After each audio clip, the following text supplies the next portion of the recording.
Welcome back, it's January 2021 and it's time for the vlog. That sounds good, stick around.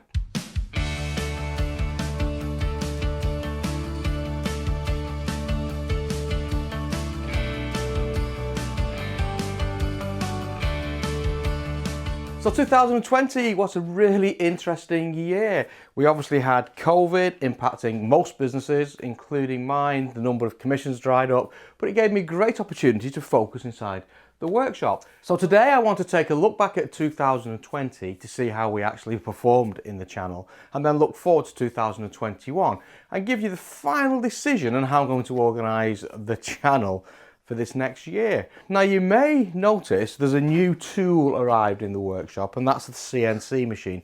Now remember, the reason I wanted to buy a CNC machine was to launch a new business venture this year, which was all about crafts and online craft store. And that's exactly why I bought this.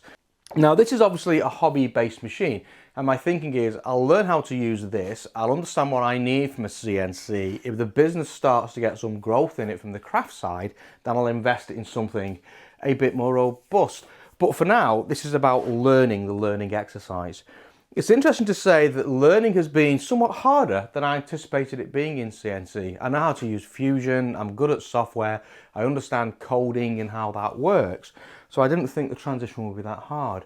This build, to build this thing, took me about 3 days. 3 days to do the mechanical build. It was fiddly, it was complex, it was enjoyable to a point, but I really wanted to crack on and use the machine, but 3 days to actually get the thing built. Then connecting to it, it's all computer driven. There's a small control board that sits here. That didn't work. I'm using Mac, as you probably know, I'm a Mac user. And I could not get the Mac system to connect to this to configure the electrics. So I had to go away and build a Windows machine that then allowed me to get access to this to get the thing working. Once I'd done that, I then used it in anger and the results were rubbish. I couldn't quite get it to cut to the depth I wanted to get it to cut. Things weren't square. It didn't really work out in the way. So that simplistic idea of designing something up there in Fusion, creating the code, and this brings my creation to life just didn't work, and that was so frustrating. So I then spent hours learning G-code so I could understand what the program was saying, so I could understand where it was going wrong. That then allowed me to reconfigure my approach to the software that then got me to the right place. And having got all that working and the thing actually cutting close to what I wanted it to cut, I then realised the thing needs calibrating. It wasn't square, the depths were wrong, I had to get all that right to really get to that simplistic view. I want to design something, I want you to create it for me. So I went away and learnt all about calibrating x-axes and y-axes and z-axes and yaw and tilts. Now bear in mind, this arrived in my workshop mid-December 2020. I'm now approaching mid-January 2021. Only now have I got that beast working in a way that's acceptable to me. So that journey and that learning for a CNC machine is absolutely huge. The good news is I've videoed every step of the way, and that's going to make the main content for launching the Cad Cam features they'll talk about in a second. The bad news is I've got hours and hours and hours and hours and hours of video to edit into some sort of meaningful storyboard. So yeah, CAD's arrived, it's in the workshop, it's part of our workflow. So that's good, I guess. And now I can start to focus on that business, building up the stock, the designs for that business. And we'll see how we get on. Obviously, we'll document every single step of the journey for the channel. Now, beyond the Cad Cam, I've not really done an awful lot, to be honest, since we last met. I deliberately decided to take a bit of a break over the Christmas period, so I didn't push heavy on the videos. I stepped away from it, and now second week in January, I'm coming back in anger feeling super, super refreshed. So if I've not said it, Happy New Year. I hope you had a great break. I hope you're all safe, you're all sound, looking after yourselves in these strange COVID times that continues to dominate our lives. And with that said, let's see how the business actually performed. So here we are, end of year 2020, that's what we're reviewing here.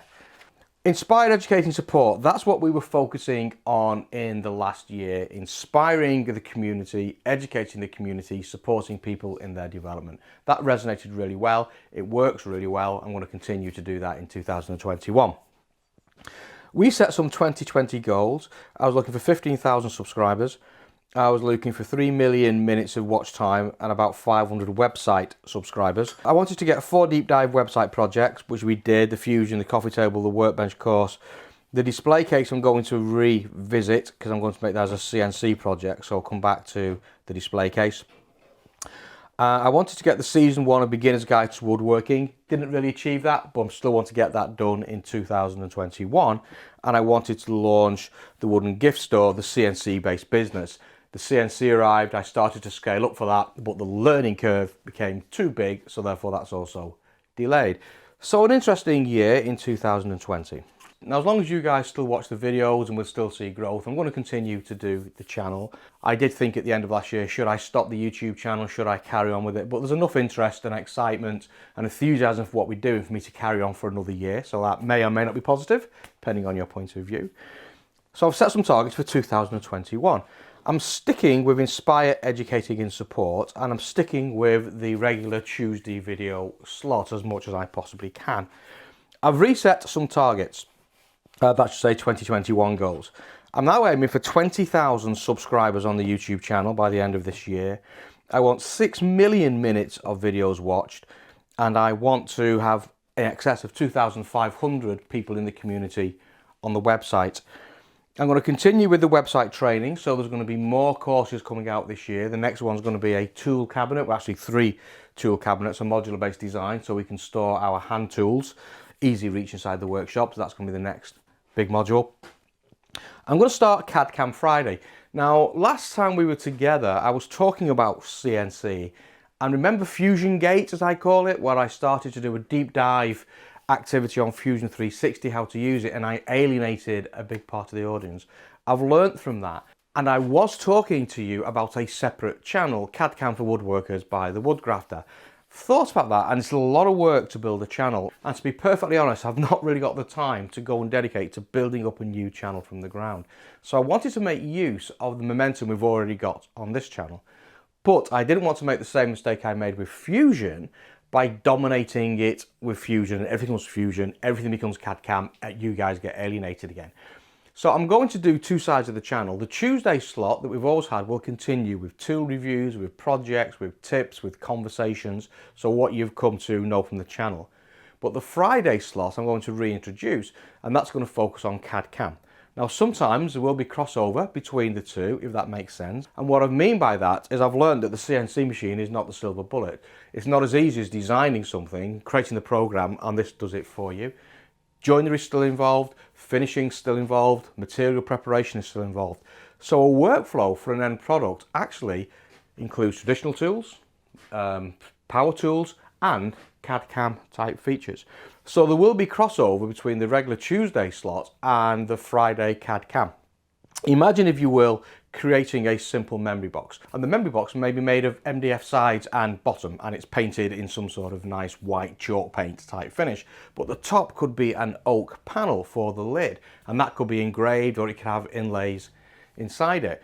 So that's going to use some design activity. It's going to use the router system that we looked at and built last year. It's going to use some of the stuff we've got on the workbench. It's going to use panel. It's going to use a planer jointed to make the oak panel. It's going to be the top. And it's going to use a CNC to do the engraving and the inlay. So it's a bit of both. So imagine a video that shows you how to make a box, just a very, very quick look at the engraving on the CNC, but then a deep dive design video on the Friday that talks about the workflow and the process and the thinking and the setup behind the scenes. That's what I mean by crossover type projects. So it should be quite exciting. And I think that would work well. And you just consume what you want. Just drop into the Tuesday channel, drop into the Friday activity, drop into both, entirely your point. And that way we should see more growth on the single channel. It allows me to put the effort into a single channel rather than diluting that effort a little bit. And it allows me to link things together if it makes sense to do so. Quite exciting, I think. Not seen that done before, so we'll see how it works out. So Cad Cam Friday is coming soon to the channel. I will get season 1 of the Beginner's Guide to Woodwork started over on the website. That's going to be the main educational focus for me in this year. And the wooden gift store will go live, delayed because this was so hard to understand. So what did I do in December since last time we spoke? Well, the channel continues to recover from Fusion Gate. We've started to see the watches pick up again now, and we've started to see the subscribers come back. interesting, I'm actually starting to see more and more people consume the Fusion 360 stuff, the thing that caused the problem. So now I've got more people coming along saying, this is great, I want more of this stuff, who've never been on our channel before. So I think the Friday feature will actually attract a new audience as well and build on that stuff in the Fusion 360 that's now beginning to pick up momentum. Strange world, YouTube, strange world. I took an extended break because I was absolutely knackered, to be honest with you. I built the CNC, over 30 hours of videos to edit now. I decided to combine the Cad Cam and this channel, so that gives us a Cad Cam feature on the Friday. I completed the workbench course, lots of people enjoying that course and looking forward to the next one. The tool chest course is coming next, so some modules that go underneath here that gives you some tool cabinets. Website's growing well, and we completed one review, which was the Jessen stock guide review that's reasonably well received as well. So December, a relatively quiet month in terms of YouTube, relatively busy month in terms of doing things, but it was just nice to step back and take a bit of rest. Now the backlog of stuff that I want to get at this year is huge and it's growing. I'm going to focus on reviews, Cad Cam Friday we've already spoken about, and also projects. So it's always going to be that balance across the channel. So I'm not going to dominate by any one area. Tuesday predominantly about the reviews and the projects, Friday predominantly about Cad Cam. Reviews, I want to take a look at the Bosch GKF 600, which is a little palm router that I bought. I got a Makita multi-tool. I actually bought a Bosch one. It failed, it blew up at first point, so that was taken back and I got a Makita one. So we'll have a look at that. I've started to look at the Ryobi One system. One of my JCB drivers I've had for years went wrong. It started to slip on the chuck, so rather than mess around repairing it, I decided to go to the Ryobi One system. I'd already had the nail gun that you may have seen in a few of the videos, and I wanted to lock into a single battery brand. The Ryobi One system has a lot inside its range.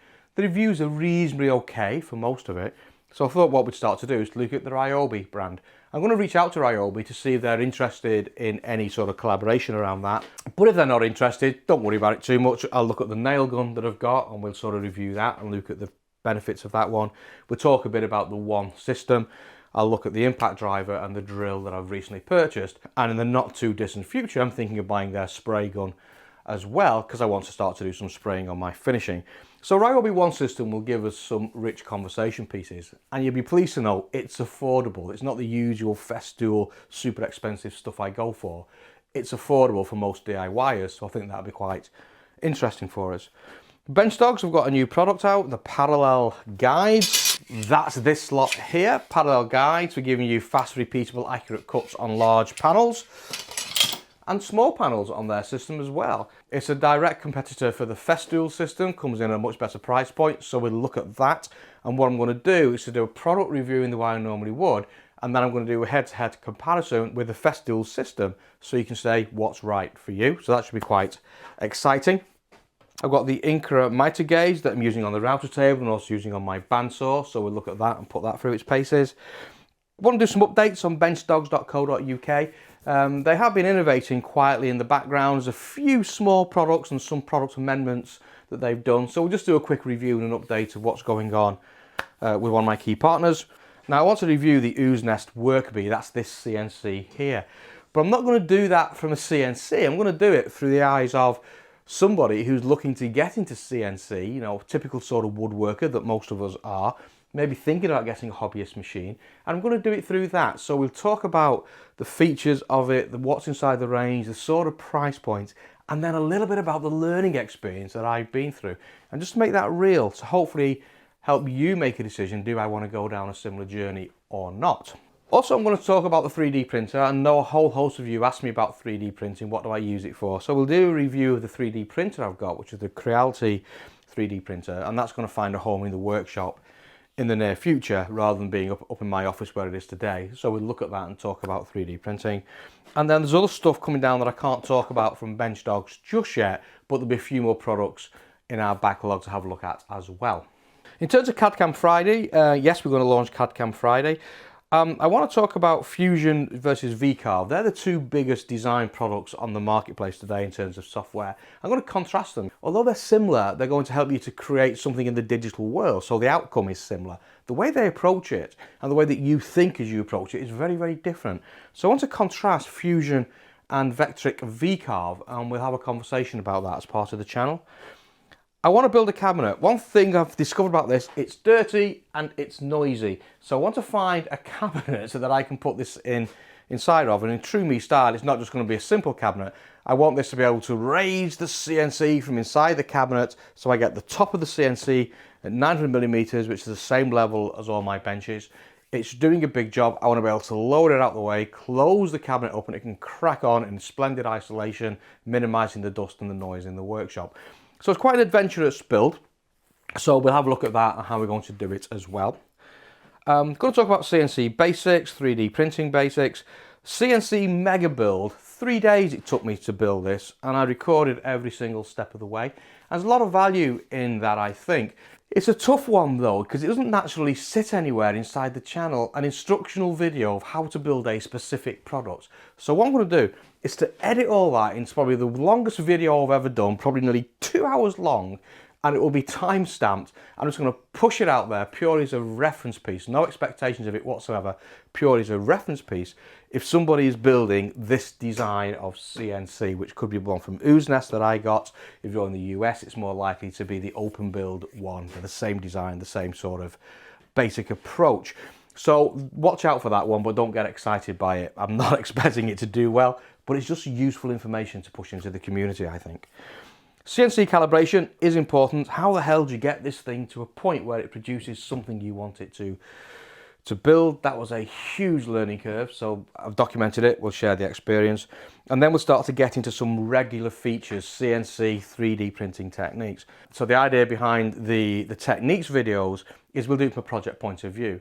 How do you do inlay on a CNC machine? And we'll start off with the science behind it, and then we'll use Fusion or Vcarve, or maybe even both, to create the design and then generate the code, and then we'll show how we do it into the CNC machine, and then how we do post-production to bring it up to its final glory.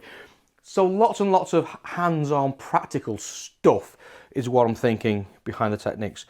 And I like the idea of this crossover, these workflow projects here, where I'm going to use everything that I've got in the workshop, from materials, from design to stock preparation to panel glue up to CNCs, you know, to all the other bits and bobs that we've got. So full end-to-end between the Tuesday and the Friday features. So that'd be quite good. We do have some projects coming down the line: the office build, the tool cabinet, TV stand.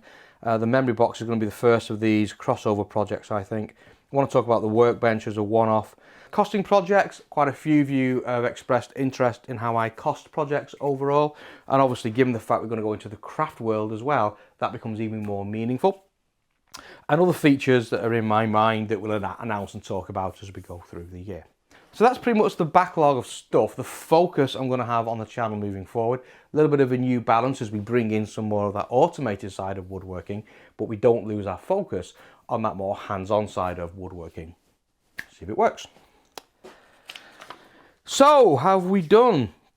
Well, in terms of watch time, our target for the year was 3.5 million. We revised it a few times through the year, but we started off with 3.5 million, and we made 4.626 million of minutes watched of our Woodgrafter videos. So that was mind-blowing. So this time next year, I want to have got to 6.5 million. I think that's well achievable, and I fully expect to surpass that during the year. Subscribers was disappointing. We ended the year with 13,225, which is phenomenal growth over the 2 years. I think Fusion Gate did interrupt us a little bit, but you can see I've still got steady growth. It flattened off here a little bit, but I've still got steady growth, and that's accelerating again now. We made 3,200, but close, but not close enough. End of this year, I want to hit 20,000 subscribers. The 20,000 is an interesting milestone. It's moving you from a small channel into a medium channel. And that medium channel status is pretty useful. YouTube tends to promote your videos a little bit more than in the smaller channels. You've got enough momentum with people sharing videos that we do. I get a lot of shares of the videos in different communities. So sharing the videos, where that obviously pushes new people back into the channel. And also people who want me to review stuff for them tend to get in touch, and that's already beginning to happen. You know, I've invented this product, I'd like to have a look at it, could you review it, can you get it onto the channel please? So that gives us more products that we can review that is benefit to us all, of course. So 20,000 will be good to get to at the end of year 3. And we actually have now got 1,088 in our website community. We targeted 500, and I would like to get to 2,500 by the end of this year. So next Tuesday, we're going to kick off the year with a product review, and we're going to be looking at the Bench Dogs parallel guides. That'll be out 7 o'clock UK time next Tuesday. Hope you're finding value in the channel. Look forward to your comments, feedback, opinions throughout this year, as you always do. And I'll see you next Tuesday for the review of the benchdogs.co.uk parallel guide system. See you soon.